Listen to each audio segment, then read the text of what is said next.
আসসালামু আলাইকুম, কেমন আছেন সবাই? আশা করছি সবাই অনেক ভালো আছেন। আমরা আলহামদুলিল্লাহ ভালো আছি। কয়েকদিন আগে আমরা অনেকগুলো টাইগার মুরগির বাচ্চা কিনেছি। আর যে মুরগির বাচ্চাগুলো দেখতে পাচ্ছেন এগুলো কিন্তু পাকিস্তানি মুরগির বাচ্চা। আর পাকিস্তানি মুরগি কেনা হয়নি, এগুলো 6টা কিনেছি মাত্র। আর টাইগার মুরগি প্রায় 50টার বেশি।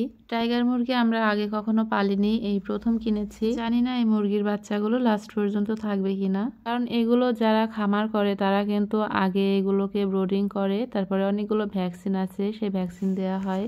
আমরা বাচ্চাগুলো একদিন বয়সের কিনেছি, রাস্তা দিয়ে নিয়ে যাচ্ছিল খাঁচায় করে, সেখান থেকে। তাই বুঝতেই তো পারছেন এগুলো কিন্তু কোনো প্রকারে ভ্যাকসিন করানো হয়নি। তবে মুরগির জন্য অনেক রকমের ওষুধ আমরা আগে থেকে এনে রেখেছি, যেমন ঠান্ডা, জ্বর, চুনা পায়খানা, তারপরে হাত পা বেঁকে যাওয়া, ঘাড় বেঁকে যাওয়া।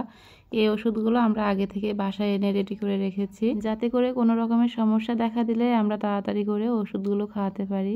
তবে এদের জন্য কিন্তু আমি কোনো গাছ লাগিয়ে রাখতে পারছি না, কারণ এই যে দেখুন বাসার সামনেই গাছের গোড়ার মাটির ভিতরে আমি ফুল গাছ লাগিয়েছি, আর সেখানে এসে ওরা ফুল গাছগুলো টুকরে টুকরে সব খেয়ে ফেলছে। এখন প্রায় সকাল 10টা বাজে, আর আমি এখন বাচ্চাগুলো ছেড়ে দিয়ে বসে বসে পাহারা দিচ্ছি। যেহেতু প্রচুর পরিমাণে গরম পড়েছে, তাই একটা পানির পটে পানি নিয়ে বসে আছি। গরমে টিকতে না পেরে একটু পরপরই পানি খেতে হচ্ছে। যদিও বাসার চারিপাশে বাউন্ডারি দেওয়া আছে, তারপরেও পাহারা দিতে হচ্ছে। বাসার ভিতরে সবসময় একটা কুকুর থাকে, আর ওই কুকুরটাকে আমরা তাড়ালেও যেতে চাই না, সবসময় থাকে দিনরাত 24 ঘন্টা। একদিন তো একটা মুখে নিয়ে দৌড় দিয়েছিল, কিন্তু আমরা তাড়া দেওয়ার পরে মুখ থেকে ফেলে তারপরে আবার দৌড় দিয়েছে। ছাড়া কাক আছে, কাকেও নিয়ে যেতে পারে। আর আমাদের বাসায় তো একটা পোষা বিড়াল আছে, লিও। লিও কখনো মুরগি ধরে না, মুরগিও ধরে না, আমার কবুতরও ধরে না।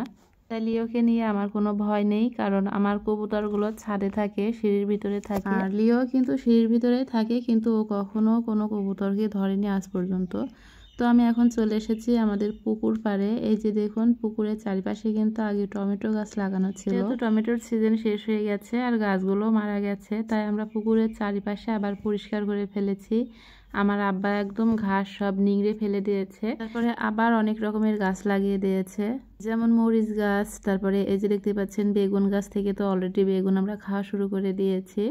এছাড়াও বরবটি, ঢেঁড়স, তারপরে পেঁপে গাছ, কলা গাছ, উচ্ছে গাছ, তারপরে শসা, সব ধরনের গাছই লাগানো হয়েছে পুকুর পাড়ে।